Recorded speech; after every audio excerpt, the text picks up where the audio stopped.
Welcome everyone to today's conversation.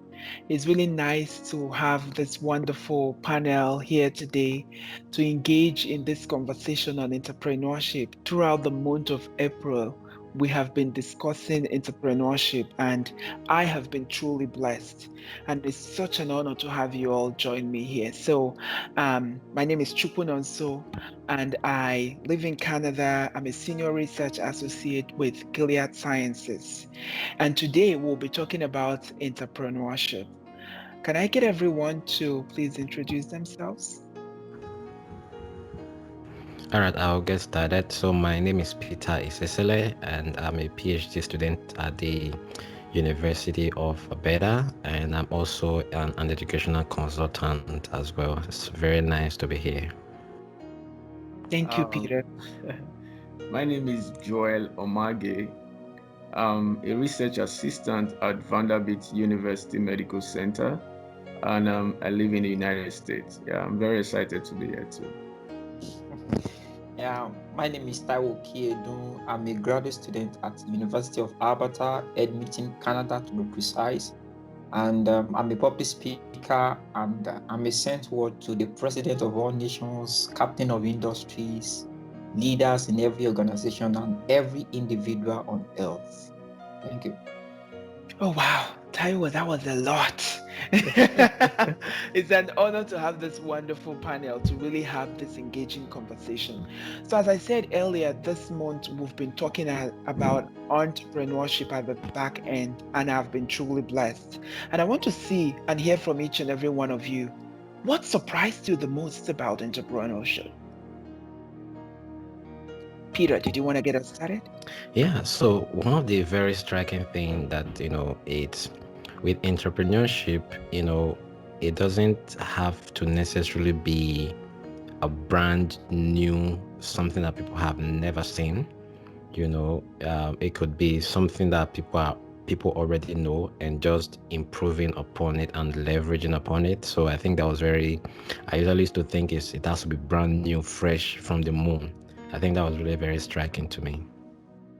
Are there specific, and that's a very important point because really we start off thinking that, oh, I have to do something that nobody has done before. But are there specific examples that made you believe that truly, entrepreneurship doesn't have to be all about something new? Can you go a little bit more deeper and maybe cite examples and potentially how maybe you plan on using that to, drive your own entrepreneurial journey? Yeah, so personally, when I started to look back and I was looking about, on the educational consulting that I'm doing, when I really reflected back, there are lots of people also doing the same thing, and I'm also doing it as well, but probably in a unique way, just having that idea that, people already know, people already doing it, but just coming in and, bringing my own input and my own style and uniqueness as well. Wonderful, wonderful. That's really nice and it's true for sure. Um, I would like to hear from Joel. What really surprised you about entrepreneurship that you didn't know before, and then that was just the aha moment for you? So for me, basically, it's about adding value. I was always thinking about entrepreneurship as, starting a business. You have to own a business of your own and stuff like that. And I didn't know that it's even more. And again, I think that was one side. And number two is the fact that everybody is an entrepreneur. I think that was the first thing that really surprised me. I remember when you asked the question, is everyone an entrepreneur? I was like, no. I felt like you need to own your own business.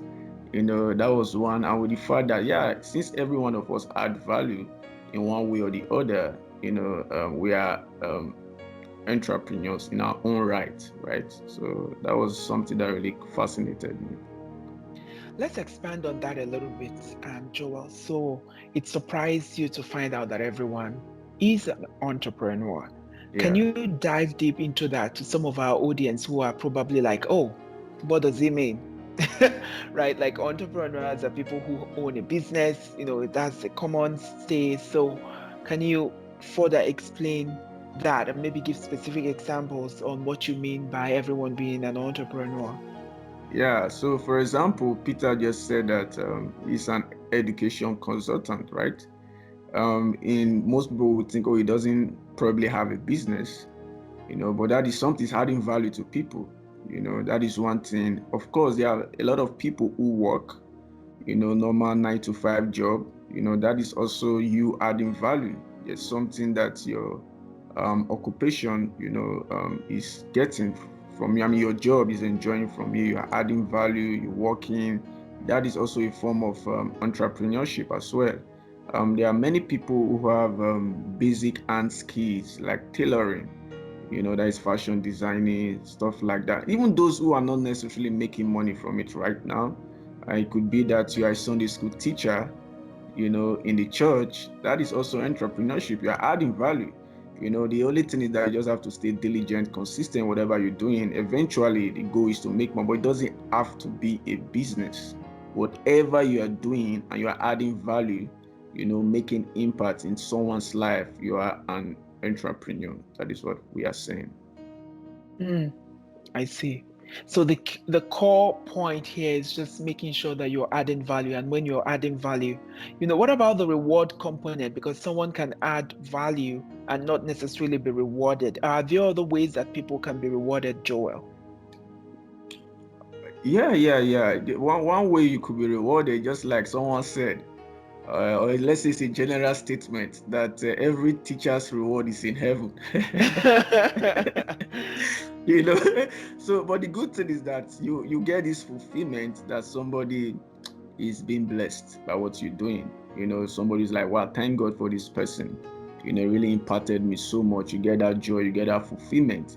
I also want to believe that Peter, the joy he gets from coaching people, and they are in Canada to study, you also do the same thing, Chukun, also too. This is something that gives you joy. You are happy that you're able to coach people and they eventually fulfill their dreams of coming to study in Canada.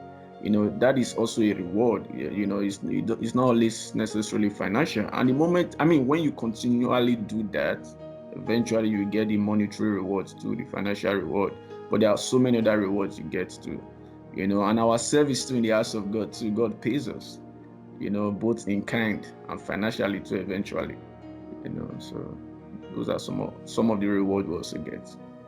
So it's safe to say that when it comes to adding value, that the reward does not essentially have to be financial. From the financial aspect, we can have intangible rewards, happiness, internal happiness, seeing other people grow. Thank you for that, Joel. And then Taiwo, what surprised you the most? Yeah, thank you very much for the platform. I really want to appreciate you. I want to say maybe Joel is a teacher. That's why he's mentioned it's Sunday school teacher. I don't mind.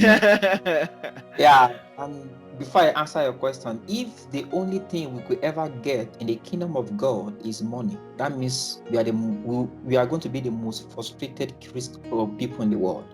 So God's reward system is bigger than money because there's a place money is being developed. It's not being developed directly from God. God created everything. That's by the way. Let me say the most exciting I've found about entrepreneurship is that you can become if you want to become. You can become if you want to become. And I always make a statement that everyone has entrepreneurship spirit, but not everyone has the spirit of entrepreneurship. Because our genetic design is a maker to do something, really want to do something, we want to explore. But we need to cultivate the habit through the discipline of having the spirit of entrepreneurship to fund it. So you can become anything you want to become. That's my second. Oh, wow. That's really powerful. But I think that leads us to the very next point. You can become anything you want to become. Entrepreneurs are adding value to the society, solving major problems in the society. I think most people would like to solve serious, important problems in the society, and it kind of like goes back to your point. You can become if you want to become. What about someone who wants to become? They are so passionate, they want to become, but it's not forthcoming.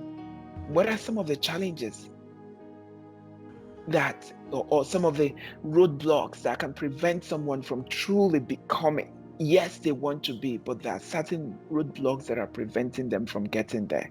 And I will just bring this back to you again, Joel Omage. Can you enlighten us on this? Well, yeah, thank you, Chikuno. So, one thing that always comes to my mind is persistency and drive. Mm. A lot of people, they start, and of course they could get discouraged on the way, and they just give up. You have to continually strive, for what you want to do. You keep pursuing it, you keep doing it, and definitely, and again, just like we're talking about the reward system, if what you're focusing on is just the financial reward, and it's not coming, just like Taiwo said, you become frustrated, eventually. And so you should not only focus on the financial aspect of it, you should be more happy, just like the definition we've already established, that it's all about adding value. In as much as you are adding value, definitely, you keep doing it. You are encouraged, you are motivated, that you are transforming lives, but when you don't see it from that angle, you get discouraged. That becomes an obstacle. Oh, I'm not getting financial reward from this thing, and then you stop. So that could be an obstacle, a major obstacle. Hmm. That's interesting. Yeah. So making sure that you're motivated, you're pushing, you're persistent, but also at the same time, not trying to make your drive about the financial aspect. But we do know, Joel, that there are certain people that are driven by the financial aspect. That's the drive, that's the motivating factor for them. Can you talk a little bit about this group of people? Because the result is forthcoming, but the drive that they want to make sure that the reward is great, they want to hit a particular financial target, and that's what's really pushing them to work hard. That's what's pushing them to solve that problem, to add the value in the society. Does it mean that they shouldn't be an entrepreneur? No, of course they are. They should continue. They just have to think out of the box. I remember one of us, some days ago, was talking about doing something that has been done before in a new way. When you do that, like he shared his testimony and he got a pay. The funny thing that his boss called him. I was like, how much, I think they suggested an amount, and he was like, no, this is what he deserves. This is what he needs, because he has reinvented something. It has been done before. Our brother Peter already said that, you just have to do something in a new way. He did it, and he got a pay rise. So if you are working, or you want to become an entrepreneur for the financial reason, it's not a bad idea.